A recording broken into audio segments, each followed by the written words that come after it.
Diffusion filters. Are they worth it, or are you just putting something weird in front of your lens? Today we're talking about the Moment Cinebloom and should you use it for your photos and or videos.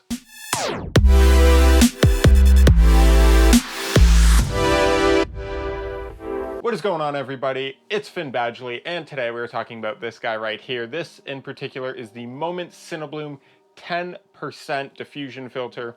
Now, this is something that I've actually had on my videos for quite a few months now, so if you noticed a bit of a different look, that's probably why. It's something very subtle, but takes away some of that digital sharpness that you usually get with shooting on digital cameras. It gives it more of a filmic and more natural look, softens skin tones, and evens out highlights and shadows. And I just overall really enjoy the look of it, but sometimes it can be overdone. So I'm going to be walking you through my experience with this filter over the past couple months, where I've used it, where maybe I wouldn't, and just overall my thoughts there. Now, getting right into it, this is the 10% version. I got it at an 82mm thread, which is the highest size that they go to. This is so that way I can throw some step up and down rings on it to adapt it to my different lenses. For example, I'm shooting this on a 40mm lens right now with a 52mm thread, and I use a couple step down rings to get this to fit on that guy, so I don't need to buy a bunch of filters.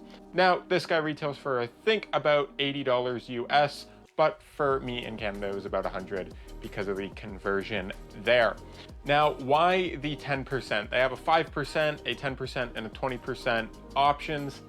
Now this, I wanted the effect to be noticeable, but I wanted it to still be subtle. The 20% I found was a little bit too much, and the 5% I thought maybe wasn't quite enough, so the 10% was a great area to land on there. This is something similar to, if you're familiar with a black pro mist filter. This is something like that, except a slightly more affordable option. Granted, this, they don't have any options yet for a matte box if you use that, if you want to slide in a filter. So they only have the thread on versions right now, but for my photography lenses, that's totally fine.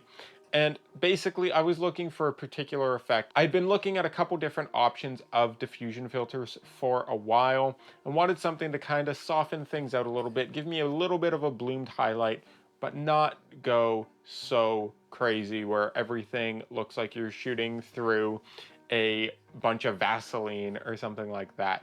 Just make it look a little less perfect, a little less digitally sharp, and overall make it look a little more cinematic. Because, and I say cinematic because usually on any large production that I've worked on, we always have something, whether it be a black pro mist, a black satin, a glimmer glass, different filters like these that often cost $300–400. So is this a more budget alternative? I mean, it's still like $100, but it's better than $400. So if you have been looking for something like this, maybe this is what you want. Now, the elephant in the room, and a lot of people often question diffusion filters because why would you put something in front of your lens that degrades the image? I know a lot of photographers will not put a UV filter in front of their lens for that reason. Why would I put another piece of glass that's going to degrade the image? So then why would I put a filter on there that the purpose of it is to actually soften your image? Now, for a lot of these photographers, they are very focused on tack sharpness and all of that sort of stuff. And sure, there are certain shoots that I am focused on that, and that's why I would take this off. But for the majority of my work, I want it to have a bit of more of that filmic quality, a little bit more cinematic, and have a little bit of that flavor to it. So that is why I'll take a bit of that digital sharpness away and give it more of a look in camera with this guy. Now you can see if I hold it over the light here, you get a little bit of a glow off of that. And that's kind of the idea of it. Currently, I obviously have this lens in my hand, and now we're going to switch to it actually on the camera so you can see the difference that it makes. Okay, so you can see this is now with the filter on, and you can mainly probably see the difference in the little practical light I have here and then the extra light that I have down the bottom here. That's really where you're going to notice the biggest difference. You might see a little bit in my skin tones and the highlights and shadows, but really in those highlight areas is where you're going to notice a bit more of that glow that you would get from this filter. Now, I've also used this for a lot of my photography recently, and you can see the effect it has here. Some of these are more low light, different style photos, so you can see the difference there. You can see in this photo in particular, with the light over the model's head here, there is a bit of that glowiness going on, and it just creates this bit of a different look and a bit more of that cinematic vibe, a little bit glowier, and that's kind of the look that I wanted here. And then for some of my other fashion shots, some of my portraits, you can see what that looks like here out in regular daylight. It doesn't have as much as a noticeable effect, but you can still kind of get a bit of that glow, a bit of that filmic look there. And something else to note with this filter is I was wondering if it might create some autofocus issues when I'm out shooting because you have something that softens the image, but I've been primarily using this on the Canon EOS R, and I have had very little focusing issues ever. Even if I start doing stuff like this, you can see it's pretty much keeping me in focus everywhere I go. So it's very easy to work with and doesn't really impede my workflow in any way, which is a great thing that I was actually nervous about. Throughout this as well, you'll be seeing a bunch of different clips that I've shot with this as well. So that way you can see it in different scenarios, in broad daylight, in a backlit scenario, so that way you can see how this responds to different lighting situations. I found that glowy effect is really prevalent if you're shooting in low light and you have a lot of background lights going on, or anything where the subject is really backlit. You get a lot of that more glow look to things. To give you an idea, my backlight that I have right here, if I pull it closer, first off, you can see it's super bright. But also, if I angle it towards the lens, you can see it starts to flare a little bit before it would, right? So there it's in frame, and here it's out of frame.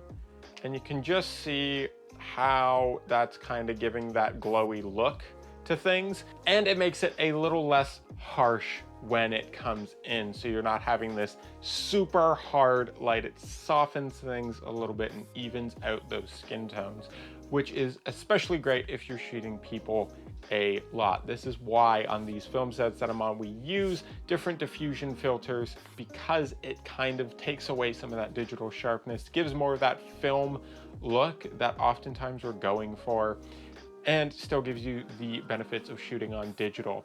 Now, honestly, I have absolutely loved this filter. It pretty much lives on my camera for the most part. If I want something that I need that tack sharpness for, where everything needs to look super, super sharp and nothing is smoothed out, if I want it to be really hard and punchy, that is when I'll take this filter off, particularly mainly for like different product photos or that sort of thing.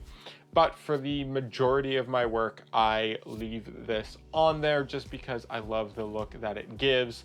And it's something that can help set your style. It can help work with the things that you're already doing to create more of that voice. Obviously, putting a filter on isn't going to define your style, but it's something that can add to it. I've definitely really enjoyed the look that this filter gives me. It's something where very seldom I've thought it's too intense. And if it is, then I'll probably just take the filter off, quite honestly. And it's also something where I very seldom have thought it's not enough. Like I said, I wanted something that bloomed those highlights, gave a bit of that glowy, filmic, cinematic look. And I think this does that very well. I think if I did get the 5%, it would have been a little too less, and the 20% would be just a little too much for what I was looking for. So that's a lot of the why of why I would use something like this. And honestly, having used it for the past couple months now, I'm very happy with the results, and I would definitely buy this filter again. Now, full disclosure, I do not have any affiliation with Moment. I did buy this with my own money. and have used it in a bunch of different scenarios to really figure out where this filter shines, if it has any drawbacks, and when I would and when I wouldn't use this. So that way I can forward that information onto you, and that way you can decide if a diffusion filter like this is something that you would want to add to your camera bag. So if you've been looking at different diffusion filters, I hope this video is very informative to you and helps you decide whether diffusion filters are for you, or maybe if they're not. Drop a like if you gain some value out of this, and drop a comment if you want to see different gear reviews from me in the future. Subscribe if you haven't already. Hit the bell to be notified when I post new videos so you never miss an upload. Work hard, rest often, and as always, I will see you on the next one.